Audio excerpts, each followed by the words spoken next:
Hello everyone, আমি দীপা চলে এসেছি তোমাদের সাথে নতুন একটা ভিডিও নিয়ে। তো এটা ছিল 30 জুনের কাজ। সেদিন আমার দুটো লোকেশনে কাজ ছিল। ফার্স্ট ছিল রেজিস্ট্রি ব্রাইড, সেকেন্ড ছিল আরও দুটো পার্টি মেকআপ, যার লোকেশন ছিল হালিশহর। এই যে আমার হেল্পিং হ্যান্ড প্রিয়া আমার জন্য ওয়েট করছিল। আমার যেদিন একটু কাজের চাপটা বেশি থাকে সেদিন আমি হেল্পিংয়ের জন্য ওকেই নিয়ে নিই। ওই আমার হাতে হাতে হেল্প করে দেয়। এই যে আমার ফার্স্ট ক্লায়েন্ট বসে পড়েছে, ও কিন্তু খুবই মিষ্টি। আজ এই দিদিরই রেজিস্ট্রি ম্যারেজ, যার লোকেশন ছিল হালিশহর জেঠিয়া।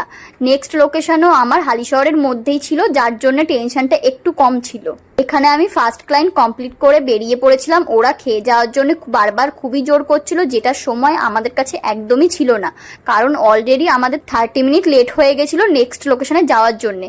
ওরা লাস্টে জোর করে খাবার পার্সেল করে দেয়। এই দিদি আর দিদির বোন আমাদের কাছে সেজেছিল। এই যে আমরা নেক্সট লোকেশনে যাওয়ার জন্য বেরিয়ে পড়ি, যেটা ছিল স্টেশনের ওই পারে হালিশহর রেল